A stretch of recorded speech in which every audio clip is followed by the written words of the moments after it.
Hello everyone, welcome to dynamic study. I hope you all are fine. तो आज है हमारी 5th क्लास प्रैक्टिस एमसीक्यूज़ की, जिसमें कि हम 5 क्वेश्चंस को डिस्कस करेंगे। तो आज का हमारा पहला क्वेश्चन है, the type of error that can result in testing the hypothesis can be. कौन सा एरर है जिसकी वजह से बेसिकली हाइपोथेसिस टेस्टिंग हो सकती है एरर के बावजूद। Options are, first is type A error, second is type 2 error, third is दोनों ही error that is type 1 and type 2 and fourth is none of the above, that is कोई भी error ऐसा नहीं जिसके जो कि टेस्टिंग में रिजल्ट कर सकता है। तो यहाँ पे जो आंसर है वो होगा ऑप्शन नंबर 2, दैट इज़ कि जो टाइप 2 एरर है वो एक ऐसा एरर है जो कि रिजल्ट हो सकता है कि बेसिकली हाइपोथेसिस टेस्टिंग हो सके। तो अब अगर हम इन एरर्स को फिर से थोड़ा सा डिस्कस कर लें, तो आपको प्रीवियस किसी वीडियो में हमने डिस्कस किया है सिग्निफिकेंस लेवल से रिलेट करके कि टाइप 1 एरर क्या होता है।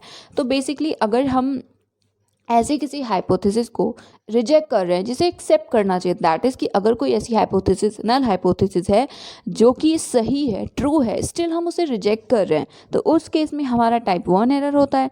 और इसी का जो ऑपोजिट केस है उसमें हमारा टाइप 2 एरर होता है, दैट इज़ हाइपोथेसिस जो है हमारी वो फॉल्स है, उसे रिजेक्ट होना चाहिए था बट स्टिल हम उसे एक्सेप्ट कर रहे हैं।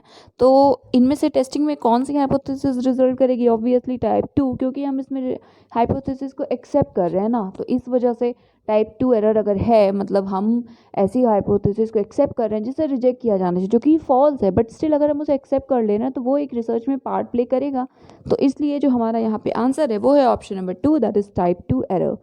नेक्स्ट क्वेश्चन देखते हैं, रिसर्च बेस्ड ऑन ऑब्जर्वेशन और एक्सपेरिमेंट इज कॉल्ड। बहुत ही ईजी क्वेश्चन है कि अगर कोई ऐसा रिसर्च है जो कि ऑब्जर्वेशन पे या एक्सपेरिमेंट पे बेस है, उसे हम क्या कहेंगे?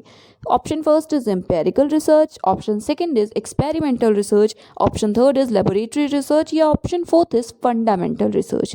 तो यस, यहाँ पे आंसर है हमारा option number second, that is कि हम उसे एक्सपेरिमेंटल रिसर्च कहते हैं, क्योंकि वो ऑब्वियसली ऑब्जर्वेशन और एक्सपेरिमेंट्स पे बेस है, तो वो ऑब्जर्वेशन रिसर्च वो एक्सपेरिमेंटल रिसर्च कहलाता है। अब अपना नेक्स्ट क्वेश्चन देखते हैं। So our next question is, which of the following is an initial mandatory requirement for pursuing research. अगर आप रिसर्च करना चाहते हैं तो आपको रिसर्च परस्यू करने के लिए कौन सी इन ऑप्शंस में से कंडीशन है या रिक्वायरमेंट है जो कि सबसे पहले मैंडेटरी है, उसके बिना आप इनिशियली स्टार्ट ही नहीं कर सकते research? Options are, first is developing a research design, research कैसे करेंगे, क्या करेंगे, उसकी पूरी डिज़ाइन बेसिक उसकी रिसर्च डिज़ाइन डेवलप करना। सेकंड है formulating a research question, that is कि हमें सबसे पहले रिसर्च क्वेश्चन को फॉर्मुलेट करना चाहिए, हम करेंगे क्या क्या हम किस चीज़ का सोल्यूशन ढूंढेंगे। Third option is formulating a research hypothesis, कि जो हाइपोथेसिस होगी हमारी इस रिसर्च से रिलेटेड, हमें सबसे पहले वो फॉर्मुलेट करना चाहिए। या fourth is deciding about the data analysis, कि हमें सबसे पहले डेटा एनालिसिस हम कैसे करेंगे वो डिसाइड करना चाहिए।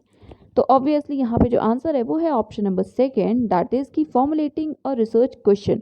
क्वेश्चन ही नहीं होगा तो फिर आप हाइपोथेसिस या डिज़ाइन या डेटा एनालिसिस का क्या ही करेंगे? सबसे पहले आपके पास वो क्वेश्चन तो होना चाहिए, करना क्या चाहते हैं आप, उसका आंसर होगा, उसी के बाद आप बाद में हाइपोथेसिस को आप फॉर्मुलेट कर सकते हैं, डिज़ाइन कर सकते हैं, डेटा एनालिसिस या डेटा कलेक्शन बाकी चीज़ों पे डिस्कशन या आप उसे कर सकते हैं। सबसे पहले जो इनिशियल मैंडेटरी रिक्वायरमेंट है वो है फॉर्मुलेटिंग अ रिसर्च क्वेश्चन। तो आंसर है option number second. Next question की बात करते हैं, pollutants of marine ecosystem include. आपने मेराइन पोल्यूशन के बारे में कुछ चीज़ें पढ़ी होंगी, इससे क्वेश्चंस भी आते हैं।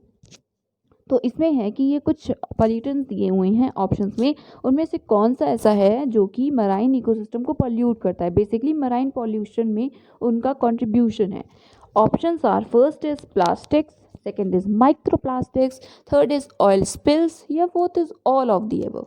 तो अगर आपने मेराइन पोल्यूशन या पोल्यूशन इन जनरल भी पढ़ा है वाटर से रिलेटेड, तो ऑब्वियसली हमारे जो प्लास्टिक्स हैं, माइक्रो प्लास्टिक्स हैं और ऑयल स्पिल्स हैं, ये सारी ही चीज़ें बहुत ही ज़्यादा हमारे मराइन इकोसिस्टम को पॉल्यूट करती हैं। तो इस क्वेश्चन के आंसर की बात करें तो इसका आंसर होगा option number 4, that is all of the above. Plastics, micro plastics, oil spills और बाकी सारी बहुत सारी चीज़ें जो कि पॉल्यूटेंट्स हैं मराइन इकोसिस्टम के लिए। अब आज का अपना लास्ट क्वेश्चन देखते हैं। सो ये एक डायरेक्शन बेस्ड क्वेश्चन है। क्वेश्चन है कि starting from point A a person walks 14 meters towards west, he then turns to his right and walks 14 meters and then turns to his left and walks 10 meters. That is कि एक person है point A पे जो कि अपने west side में move करता है 14 मीटर्स, तो यहाँ पे 14 मीटर्स मूव करता है। उसके बाद वो अपने राइट, मतलब उसका फेस इस साइड है ना, तो वो अपने राइट में मूव करता है 14 मीटर्स तक, अगेन वो 14 मीटर्स मूव करता है। उसके बाद वो लेफ़्ट, इस साइड फेस है तो इधर लेफ़्ट मूव करता है जो कि 10 मीटर्स, अगेन वो अपने लेफ़्ट में मूव करके 14 मीटर्स तक वॉक करता है, तो 14 मीटर्स हो गया और पॉइंट ई पे पहुंचता है। ठीक है, तो यहाँ पे पॉइंट ई है, यहाँ पे ए है। हमें बताना है the shortest distance between A and E, A से ई तक पहुंचने का सबसे छोटा डिस्टेंस कौन सा होगा या कितना डिस्टेंस होगा, मीटर्स कितने होंगे। करेक्ट, बहुत ही करेक्ट, आई होप कि क्लियर होगा। इसी तरह से हमें डायरेक्शंस के डायग्राम बनाने होते हैं। सबसे पहले तो हमें क्लियर होना चाहिए कि नॉर्थ साउथ ईस्ट वेस्ट जो हमारे डायरेक्शंस हैं वो किधर होते हैं, इसके बाद ही हम ये चीज़ें सॉल्व करें तो बेहतर है। और ये भी चीज़ की turns to his left his right, तो आपको इससे ध्यान रखना चाहिए कि जब वो ऊपर जाएगा तो उसका फेस किधर होगा, उसके अकॉर्डिंग लेफ्ट और राइट डायग्राम में हमें बनाना होता है।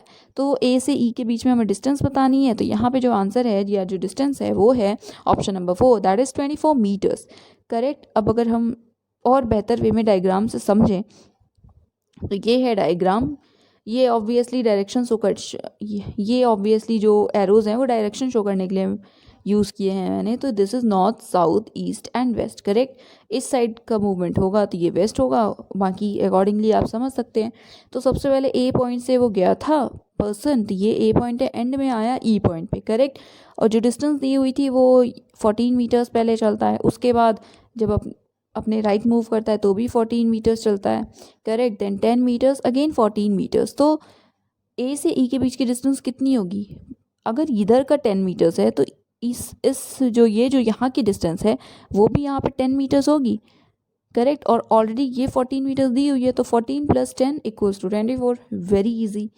तो बस इसी तरह हमें, अगर हमने डायग्राम सही से बना लिया तो हमारा आंसर बहुत ही ईजिली आ जाता है।